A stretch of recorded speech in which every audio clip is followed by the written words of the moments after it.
would make this Mary so much different from all the other Marys? Yes. In the New Testament alone, from the Gospel according to Matthew to the book of Romans, that's consecutive 6 chapters, there are 6 different Marys mentioned. There is Mary, the mother of Jesus, Mary of Bethany, who was Lazarus and Martha's sister. There's Mary Magdalene, who we're talking about today, Mary, the mother of James and Joses, Mary, the mother of John Mark, and Mary, who Paul mentioned, out of Rome. 4 out of these 6 Marys have all been recorded to have encountered Jesus. And so it would just seem to me, I don't know about anybody else, by just looking at the text, that this woman with a common name like Mary is just like everybody else. And so I dug a little deeper. But it seems like she's just like everybody else. What separates this Mary from all the other Marys, and this blew me away, and if you catch it, it just might bless you too. What separates this Mary is the name behind her name. Now, while it may seem that Magdalene is her last name, it is not so. Magdalene tells us where she is from.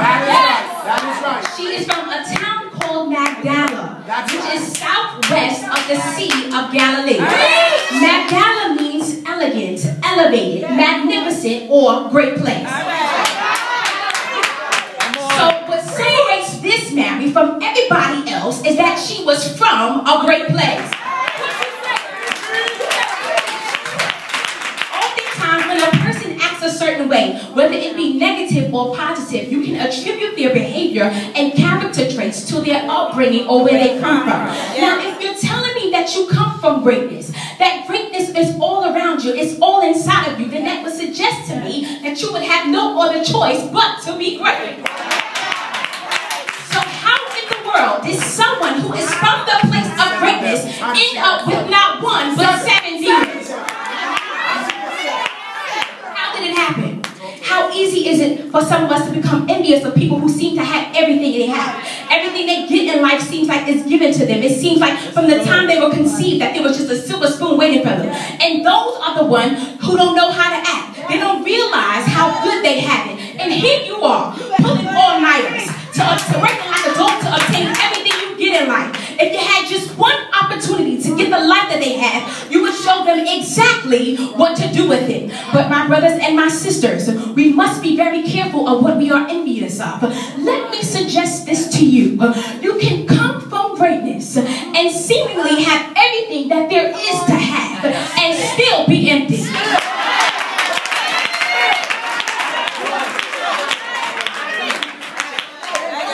And so here we have it. A woman by the name of Mary who comes from greatness, dealing with major issues, needing deliverance from a man named Jesus. Some theologians suggest that the 7 demons that Mary was living with is an indication that she was engaging in prostitution. Well, if this proves to be factual, then what happened over the course of your life, Mary, that distracted you off of your path of greatness? What caused you to give yourself away to strangers? Perhaps looking for validation. Perhaps looking for other people to give you something back that you had within you all the while. Perhaps looking for validation. What happened to you, Mary, that caused you to pick up a quick hustle, concurrently damaging your temple, engaging in something that has no longevity, no durability, no endurance, when all you had to do with all of the greatness that was inside of you was use the gift of your hands? What caused you to lose your sight of greatness that you were born into? What happened to you, Mary? What happened? Come on. All right. Preach, Kaija. Other theologians believe that the 7 demons that Mary Magdalene was living with indicates that she was struggling with mental illnesses. But if this proves to be factual, then what happens to Mary as she was in the route to be great? What tragically occurred? What happened that caused her to lose her natural mind? Who broke her heart? Who walked out of her life?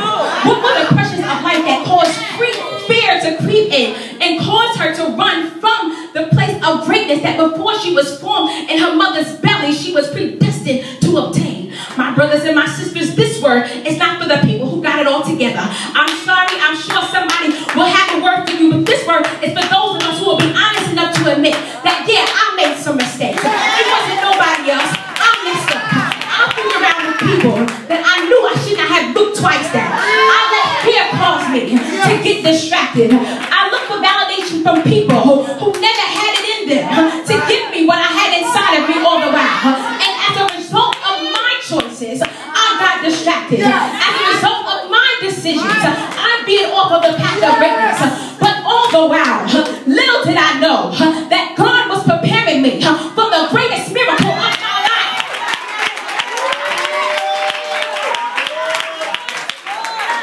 While Mary Magdalene was somewhere crazy, while she was somewhere deranged, while she had totally lost sight of her greatness, while she was somewhere giving her jewels away to people who were undeserving, God, the master planner, knew that she would meet a man named Jesus and that he would deliver her from every last one of her proclivities. And instead of taking her greatness from her, that he would bring greatness to her. He knew that while she was going crazy, because she felt like as a result of her mistakes, that she had lost it all, that everything that she went through over the course of her life, every mistake, every mishap, that it was all in preparation for this very moment. It was just the challenges of being first. You better watch yourself in here. It was the challenges of being first. She had to go through all of that to get to this. God had to allow her to go through everything that she went through so that when she got to this very moment, that she wouldn't blow it like she did the first time. The first time around, Mary let her fear cause her to run from the place of greatness. You take it. And it is still his desire to make you great. This Mary that was once known as the lady who came from greatness and messed it all up as a result of her being selected to be first. She is now one of Jesus's most celebrated disciples. I don't care what they're saying about you now.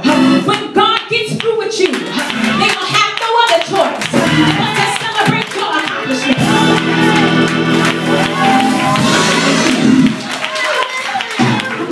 This is my last point, and I'm going to try to take my seat. Jesus allowed Mary to witness him at the pinnacle of his ministry. She witnessed him perform miracles. He opened the blinded eye. He unclogged the deaf ear. He caused the lame to walk. He released the dumb tongue. And at the same time, he allowed her to witness him at what seemed to be his lowest point. She saw the same Jesus who did all of that be brutally assassinated. She saw the same Jesus who did all of that be isolated and ridiculed. She saw the same Jesus say, I thirst. He just wanted a little more. She saw the same Jesus abandoned by the one that he loved the most. She saw the same Jesus who did all of that, died. But not only that, she was the first person to witness the same Jesus who went through all of that, be raised up with all power and resurrected. I believe that at the same time that she witnessed Jesus resurrected, that something began to happen in her. Something began to tremble inside her belly. All of the greatness inside of her that she brutally assassinated. All of the greatness inside of her that she isolated and ridiculed. All of the greatness that at one point in her life she thirsted after and just wanted a little more of. All of the greatness that she abandoned and that she should have loved the most. Simultaneously, all of the greatness that had died in her in that very moment was too resurrected. Because if Jesus can come back from all of that, and surely I can come back from this. God sent me here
that most of us have is that we get so caught up and bent out of shape when we hear of people talking about us that we fail to realize how blessed we really are.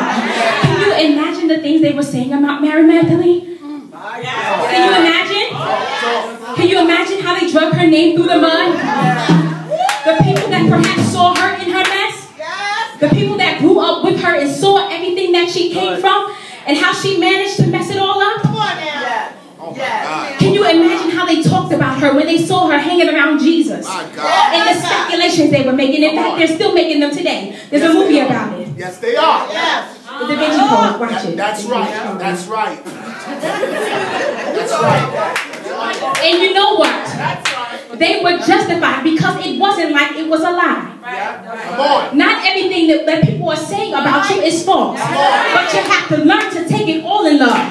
Because if God, the omniscient one, who does not have accusations, he does not have speculation, but he has incriminating details. And after all that I've done, if it is still in his perfect will to bless me, if it is still in his perfect will to use me, if it is still in his perfect will to place me in the path of greatness, then I ain't got no other choice but to bless him. I ain't got no other choice but to give him glory. I ain't got no other choice but to magnify him. I need a praiser. I need a leader. I need a runner. I need somebody to do the praise. Like an arrow. So who is destined, who created, just like, yeah, I did it, yeah, I gave up, but I'm great, unmerited favor, rest all my life, I'm destined for great.